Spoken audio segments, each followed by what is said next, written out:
The liberties of a people never were nor ever will be secure when the transactions of the rulers may be concealed from them. The most iniquitous plots may be carried on against their liberty and happiness. Patrick Henry.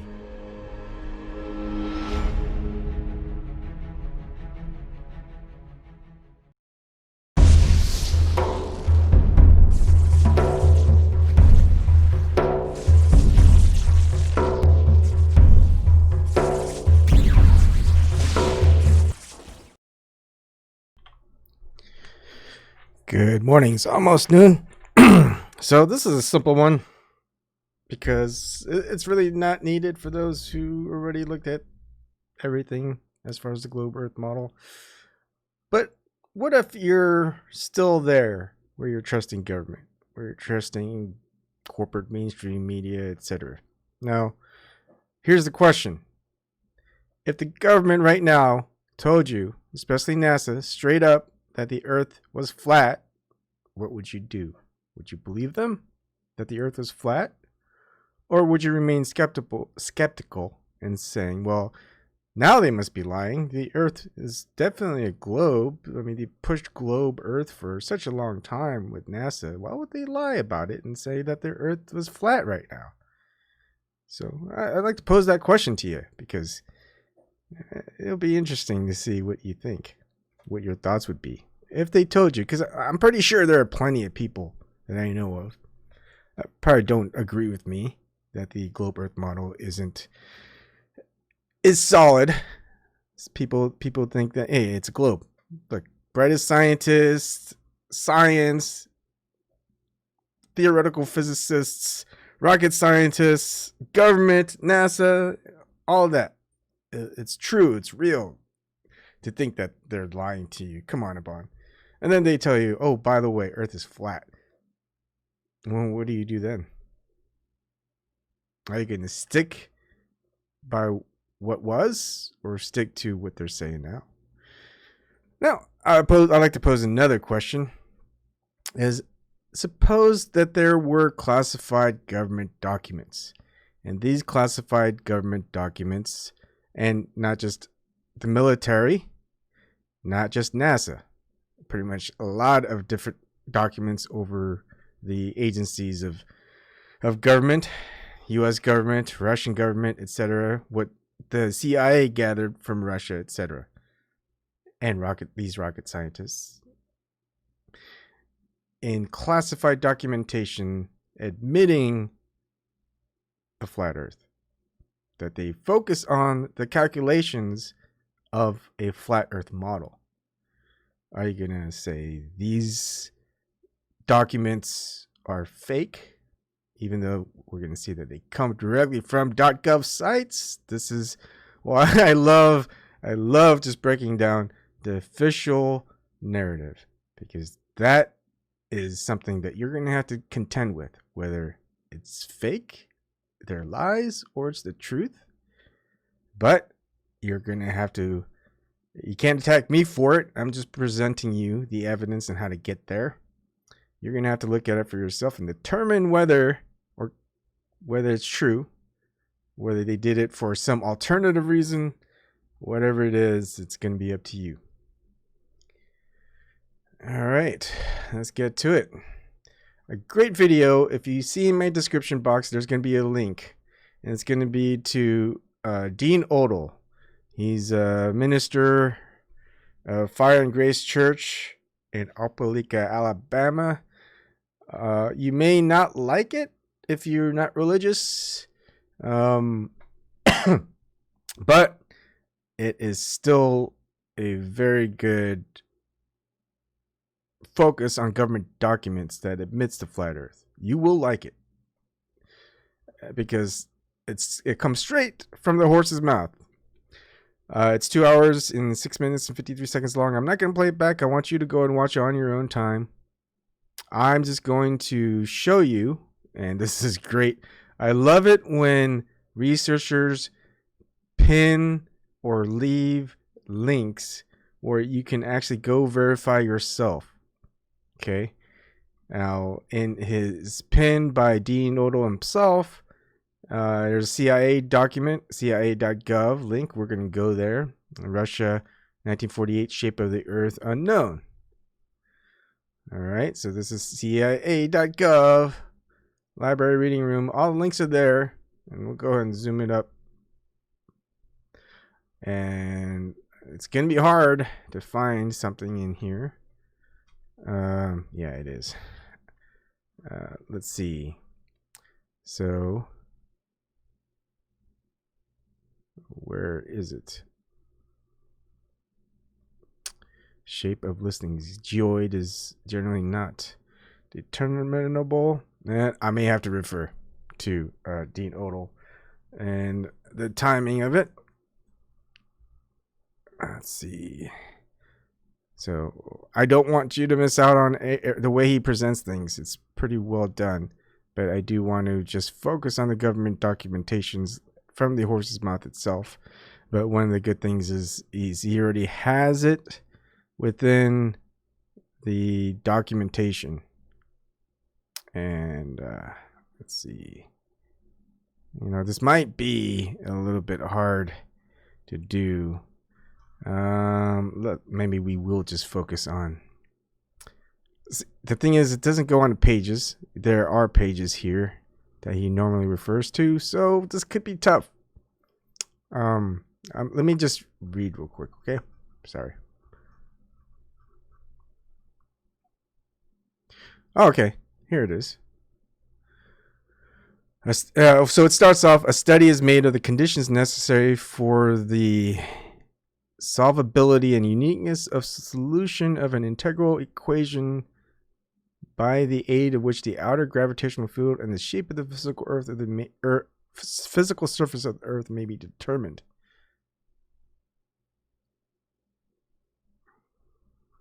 And basically what was found was that let's see, knowledge of the shape of the physical Earth. Let's see.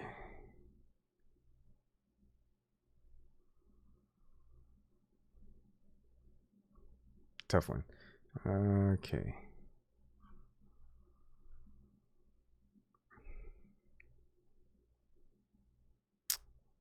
Some math.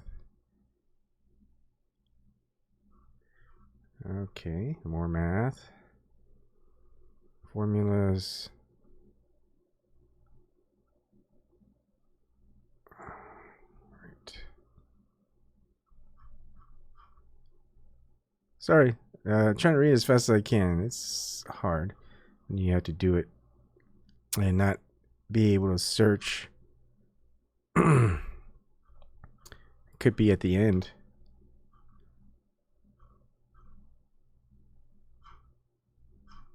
Wow.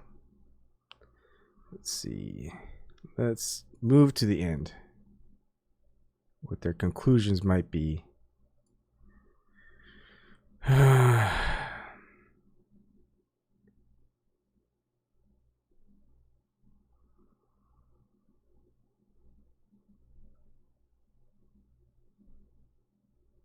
Oh, well, shoot. Well, we will have to come back to this a little bit later. But if anyone wants to look, again, you can look in the description box. Russian light study. Let's skip the Russian stuff. I mean, it's good. Okay, trajectory of spinning alternatives. These equations assume a flat Earth. This is on page 1 of www.arl.army.mil.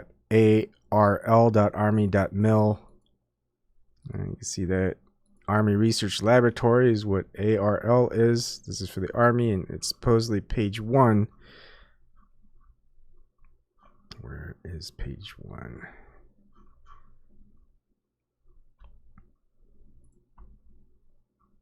The great thing about these newer documents is I can actually go ahead and do a search. Oh, here it is. Projectile flight dynamics. Let's see. A 6-DOF rigid projectile model is employed to predict the dynamics of a projectile in flight. These equations assume a flat Earth. Woo.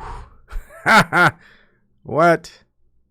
You're going, what? Ebon, you're lying. Oh, either the army, the military's line, or I'm presenting the evidence from the .mil site. All right, so let's move it back here. Let's see, assuming a flat Earth, all the way in page 216. Really? Oh wait, no. It says twice. Let's see if I could find it twice. Flat Earth. I only find it once. Anyways. Let's look at assuming a flat Earth. This is the Navy. And this is page 216. tyco.usno.navy.mil. This is studies on instabilities and long baseline two-way satellite time and frequency transfer, including a troposphere delay model by D. Peister and A. Bach over in Germany, and also Mr. Fujita or M. Fujita, Goto, Aida Maeno Hosokawa, National Institute for Information Communications Technology in Japan, and S.H. Yang, Korea Research Institute of Standards and Science in Daejeon, Korea. And let's look at, just do a search, flat Earth. Assuming flat Earth. How come I'm not finding flat Earth? Or maybe I did, but I just can't see it. Can I? Maybe I have to search within. Oh well. I may have to download it and then do a search from within. Let me try that. Let's go ahead and download. All right, paper 21. Let's go. Come on, paper 21. Here we go. Oh, he did give the page too. Okay, here it is. And we're going to go ahead and find out the document. Assuming a flat Earth. This is on page 216, right? Two or rough approaches, namely a simple plane troposphere, assuming a flat Earth, and the straight line of sight through the spheroid troposphere shell. Why would you want to assume a flat Earth? I mean, it seems like, why would you even assume it? So 216, let's look at it from directly. 216, here we are. Assuming a flat Earth. Again, this is tyco.usno.navy.mil. Why would you assume a flat Earth? You should know that it's not flat, right? Right? You tell everyone else it's not flat. All right. Let's see. Let's keep going. Another www.arl.army.mil. This is on page 1. This is a scale-insensitive detection algorithm for FLIR imagery. Sandor Durd, Chris Dwan, Alex Chan, Hee-Sing Kwan, and Nasser Hazrabarati, February 2001. And they said it was on page 1. Let's see if I could do a search. Flat Earth. Flat Earth. Oh. Flat Earth approximation. Here we go. So they designed an algorithm described in this report to address the need for a detection algorithm that could serve as the pre-screener detector for a broad number of applications. While most automatic target detection recognition algorithms use much more problem-specific knowledge to improve performance, the result is an algorithm that is tailored to specific target types and poses. The approximate range to target is often required with varying amounts of tolerance. For example, in some scenarios, it is assumed that the range is known to within 1 meter from a laser finder or digital map. In other scenarios, only the range to the center of the field of view and the depression angle is known, so that flat Earth approximation provides the best estimate. That's in their own words. A flat Earth approximation. Why? Why is the flat Earth approximation the best estimate? Okay, let's keep going. Oh, here's a good one. Page 39. Is it the same article? No, it's not, but it's still from arl.army.mil. And again, this will be in page 39. Let's go to page 39. Still loading. I could just type in here,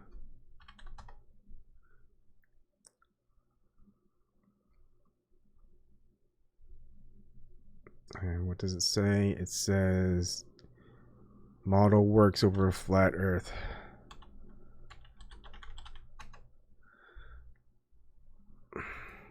Still loading. Sorry, it's taking a while. 39. Ah, shit. What? Maybe if I move it. Oh, okay, here it is. Page 39. Here's an abstract, maximum 200 words. I'll read the entire thing this time. The Scanning Fast Field Program, SCAFFIP, is an atmospheric acoustic propagation model that incorporates many of the effects of the environment on the sound field, such as geometrical spreading, refraction, diffraction, molecular absorption, and complex ground impedance. SCAFFIP provides the user with attenuation levels with range and frequency for a given geometry and meteorological profile. The meteorological profile and geometry provides the model with the ability to calculate the sound speed profile. The geometry profile is required because of the angular dependence of the sound speed on the wind direction relative to the direction of propagation. This model works over a flat Earth and non-turbulent atmosphere. Even with these restrictions, the model performs very well for many scenarios. The model contains a user-friendly interface that requires a minimum amount of information to run the model, yet there are flags that can be set to obtain more detailed information. Let's go and look at the date. This is January 2003 by John M. Noble, which is the user manual for the Microsoft Windows edition of the Scanning Fast Field Program version 3.0. Okay, let's keep going. Input to a flat Earth. Let's look at that. It's on page 9.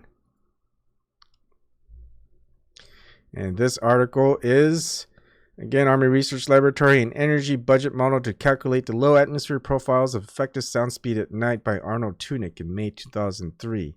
So what are we looking for here? Okay, let's go flat Earth again.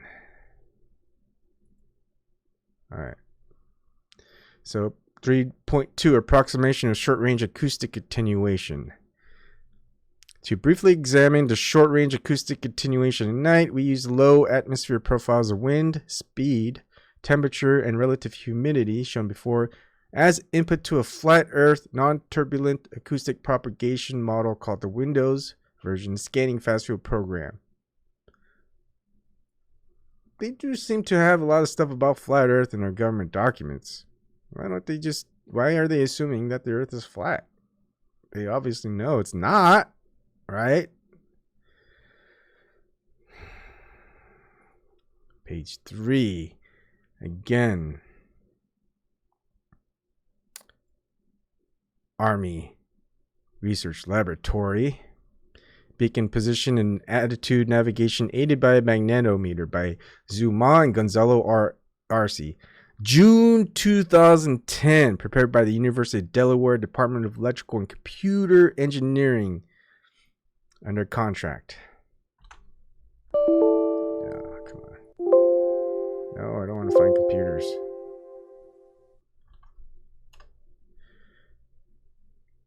And here we go. Problem formulation, coordinate systems. The motion of an object is usually described by a rigid body equations of motion derived from Newton's laws.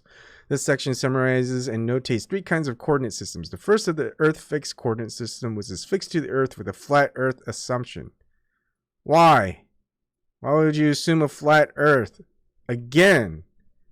Why? You know that the Earth isn't flat, so why would you assume that it's flat? Maybe they know something we don't. Well, again, look, the reason why they would assume a flat earth because they know it's flat. That's why they fake everything saying it's not flat for the masses. You can think of religion the same way. Do you think the people in power believe in the same religion as you do? No. Your religion is controlled. Their religion are the controllers. They understand that. They're not gonna eat the same food as the sheep. They're the sheep herders. Okay. Page 1, flat earth approximation provides the best estimate. And again, we are going into the Army Research Laboratory. This is the automatic target acquisition of the Demo 3 program by Sandor Durr, Alex Chan. Oh, they've been there before, August 2002. Let's see what we're looking for. Again, we could look for flat earth. Aha. And this is the detection algorithm. For example, in some scenarios, it is assumed that the range is known to within a meter from a laser range. Okay, I think we covered this. In other scenarios, only the range to center the field of view and the depression angle known, so that a flat earth approximation provides the best estimate. Yeah, we did go over that before. Let's go over model walks world over flat earth. Ooh, that's a good one.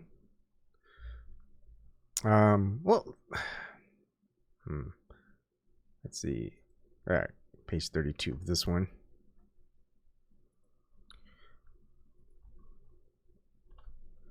And this is Army Research Laboratory modeling of atmospheric effects by Richard Shirky, which is from the Computational and Information Sciences Directorate, Battlefield Environment Division, and in June 2000. And where are we going to look at? Page 32 over a flat dash earth. Okay, here we go. It's under propagation acoustics scanning fast field program.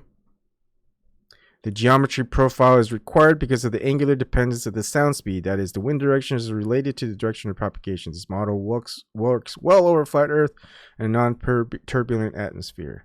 And yeah, we kind of already read that before. Equations of flat Earth trigonometry in page 168.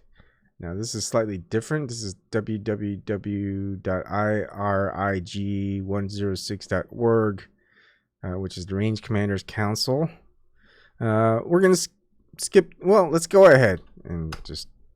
I would like .gov.mil rather than .org.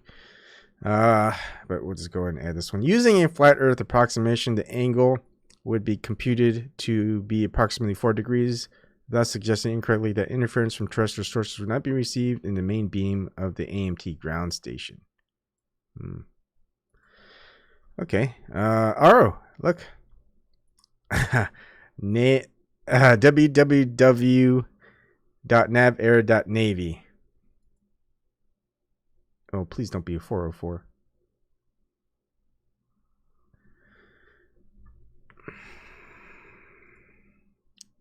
Oh, we're sorry. The page may have been moved. Ooh, boo, boo, boo, hoo. Let's see. This is the Naval Air Warfare Center. You're just gonna have to look back and try to find that. Maybe I'll try finding it later. All right.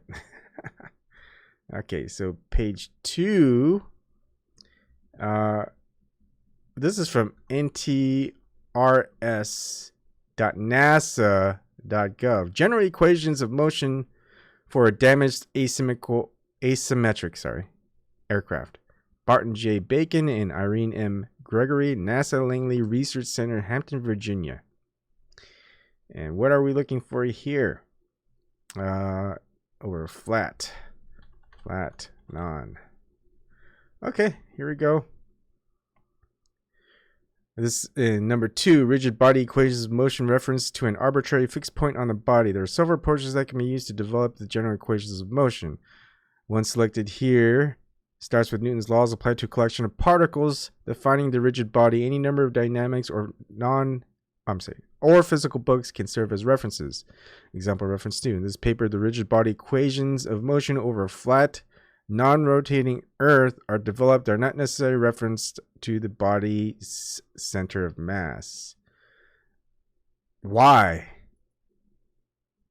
Why are you having equations of motion over a flat, non-rotating Earth? Why would you be doing that, right? You're NASA. You went to the moon 5 out of 5 times, no hitch, at least for landing. Not only that, hey, you've also been orbiting the moon at least 5 times as well. I don't know how many times you guys went up there. 11. But anyways, that's NASA. Isn't this fun? Don't you like it? Isn't this just so fun? Just stating that the government saying that's non-rotating flat Earth, yet whenever they depict models to you in public in NASA's channel or mainstream corporate channel or whatever it is, newspapers,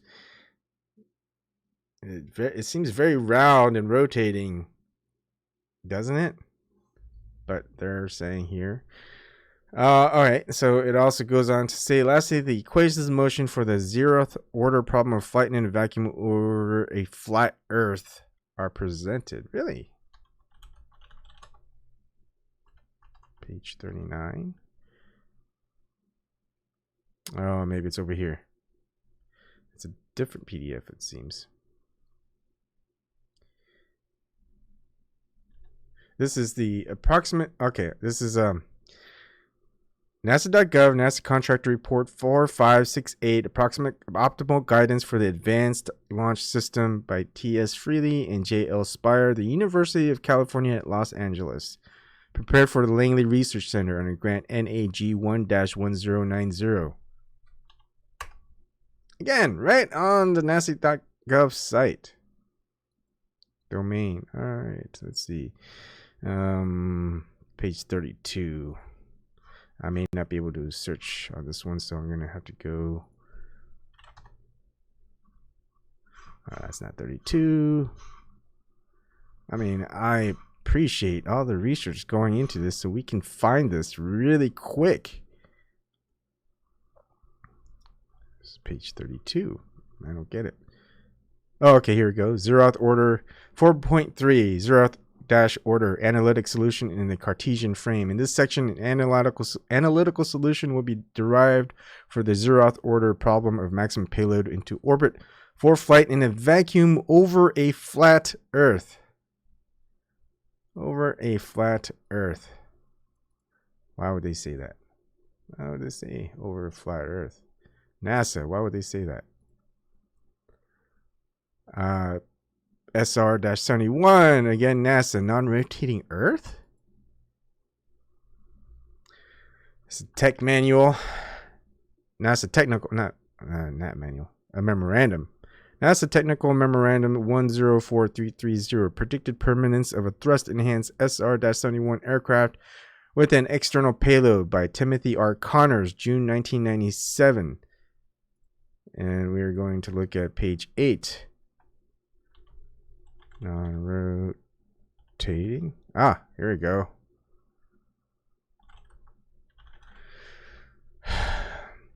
And this is under digital performance simulation description. The DPS equations of motion use 4 assumptions that simplify the program while maintaining its fidelity for most maneuvers and applications. Point mass modeling, non-turbulent atmosphere, zero-side forces, and a non-rotating Earth. These are rocket scientists that need to simplify their program. So they just go ahead and assume that it's a non-rotating Earth. This is NASA. Went to the moon. This article was in, what did we say, 1997? Yeah, June 1997. This is 97. We went to the moon, was it 69? So this is like less than 30 years after we landed on the moon a couple of times. Yet,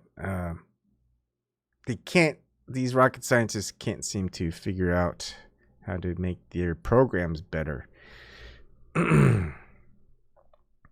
Okay, page 14, a flat, non-rotating Earth. This is ntrs.nasa.gov again. A method for reducing the sensitivity of optimal nonlinear systems to parameter uncertainty by Gerald R. Elliott, Langley Research Center, and William F. Teague, University of Kansas. In 1971 in June.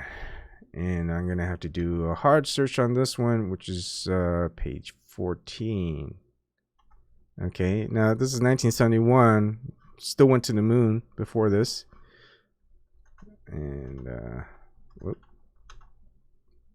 Page 14.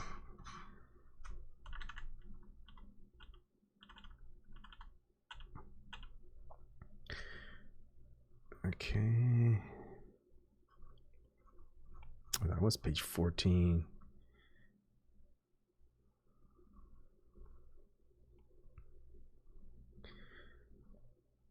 Is that wrong? To a flat non-rotating Earth. Is the page wrong? Can I do a search? Oh, here we go. I could do a search.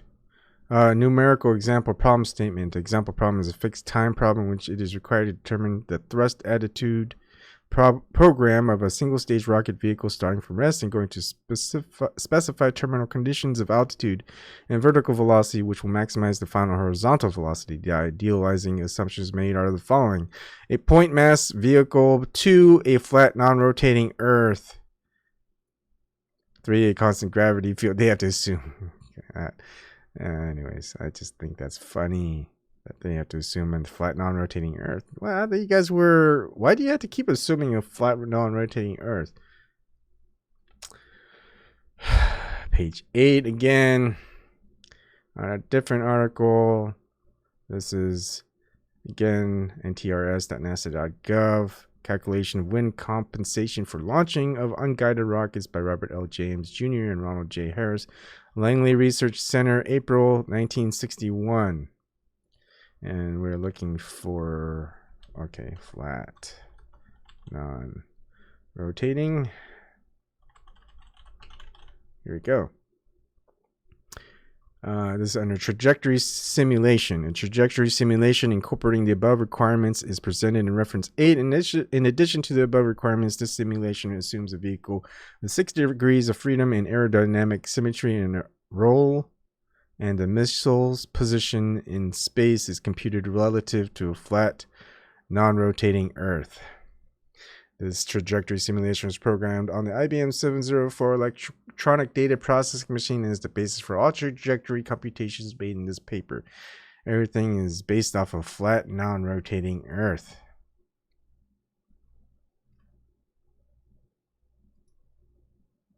I mean, I've already looked into the official narrative of the globe Earth model, so you can consider me a flat earther.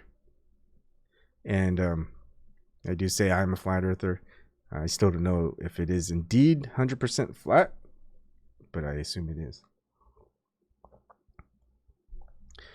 And even then, when I'm looking at this, I'm pretty perturbed. So I can't imagine anyone who's a globe earther that believes in the government and you're looking at this, what your thoughts might be. I think you'd be going a little bit haywire right now, right? This is NASA's technical paper 2835 from 1988, User's Manual for Interactive Linear, a Fortran program to derive linear aircraft models. Robert F. Antonowitz, Eugene L. Duke, and Brian P. Patterson, Ames Research Center, Dryden Flight Research Facility, Edwards, California. And we are looking for flat, non-rotating Earth. No.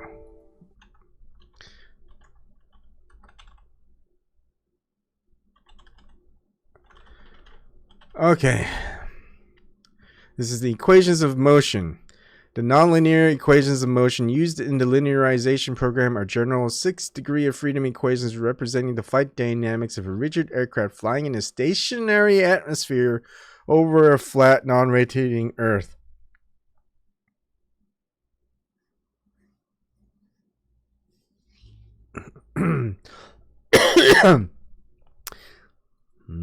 So the government is telling you the Earth is flat and non-rotating. Not publicly. They still are keeping up with the lie. Well, at least in their classified documents that got released. Of course, how often are you go and looking into classified documents of the government?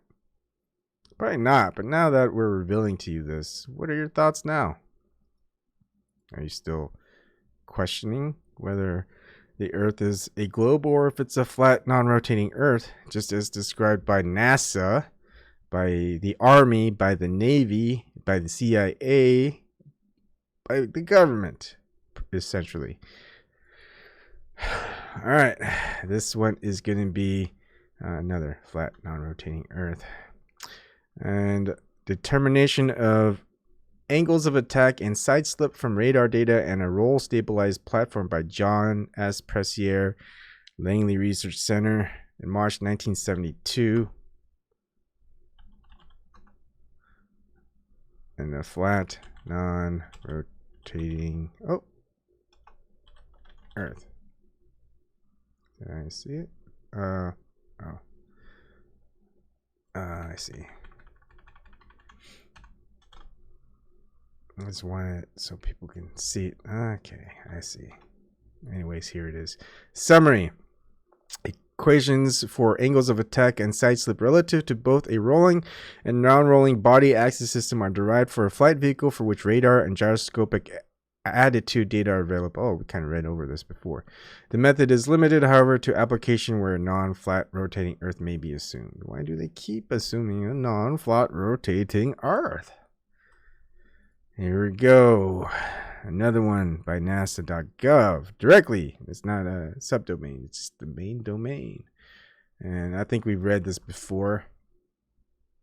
Or something similar. NASA Contractor Report 186019, an aircraft model for the AIAA Controls Design Challenge, Ronald W. Brummel, December 1991. And what are we looking for again? Okay. Flat. How about non-rotating?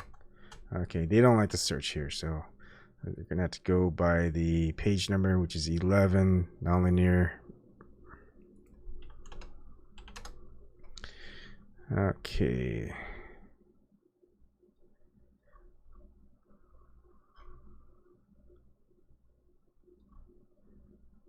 I'm not seeing it. Oh, it's not page 11. Duh. Page 11 there, but not really on here.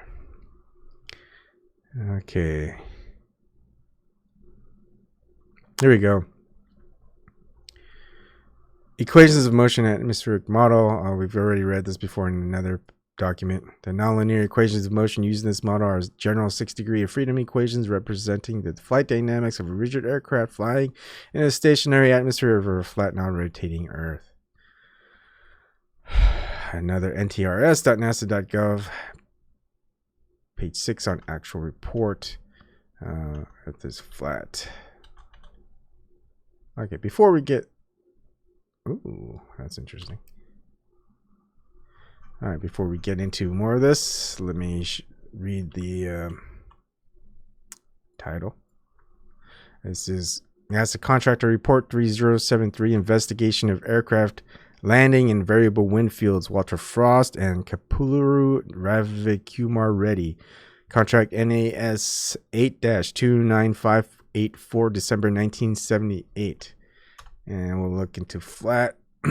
Okay, and this one, I don't know about that. Ramification of the airplane motion due to the effects of temporally and spatially varying mean winds are studied in this report. Analysis of flight paths through changing mean wind fields reported in the literature are primarily two-dimensional and deal only with vertically varying horizontal winds, i.e. having a component parallel to the flat Earth only. To the flat Earth only. It's not even assuming, but to the parallel of flat Earth. Okay. Well, maybe they are assuming now. Aircraft landing model, equations of motion, we've read before. The aircraft trajectory model employed in this study was derived based on the following assumptions. The Earth is flat and non-rotating. December 1978. I mean, I don't know how many times that they're going to have to tell you that the Earth is flat and non-rotating until you start to think, hey, maybe the Earth is flat and non-rotating. NASA Technical Memorandum 81238, a mathematical model of the CH-53 helicopter. William R. Sturgeon, James D. Phillips, Ames Research Center, Moffett Field, California. I'm trying to find the date here. Oh, we'll see.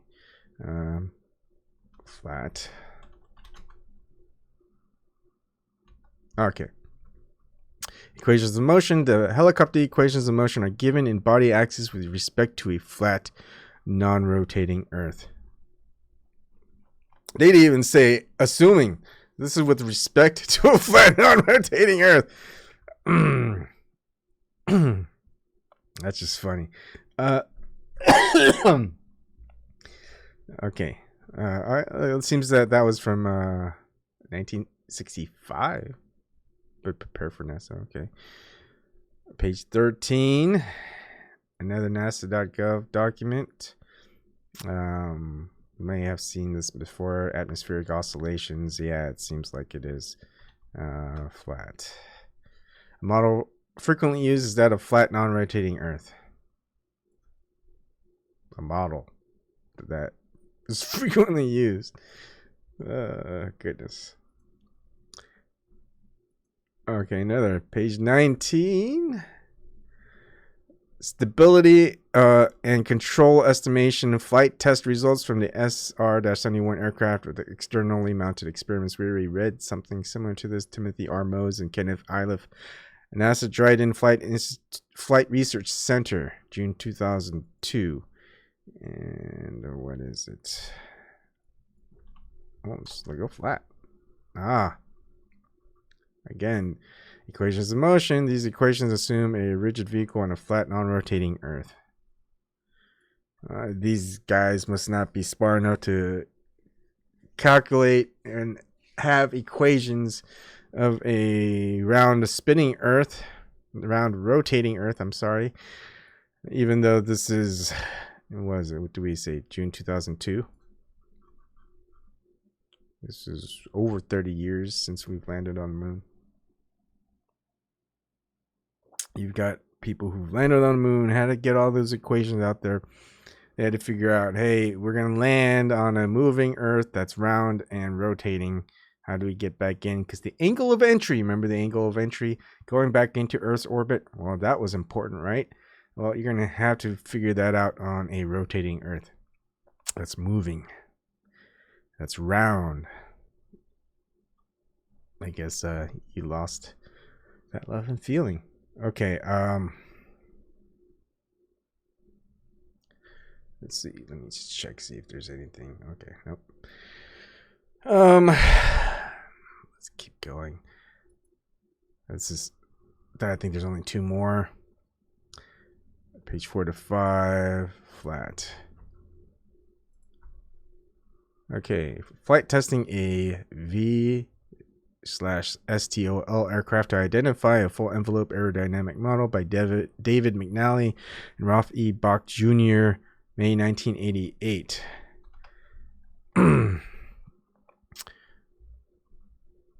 Okay, so preliminary processing. Following real-time acquisition of data during flight test, each recorded maneuver with instrument calibrations added is converted to engineering units and made available to researchers as a raw flight data file. An interactive program called ProDat process data is used to read the raw flight data file, identify wild points, and filter data records. Data are then stored in a processed file of selected channels at a submultiple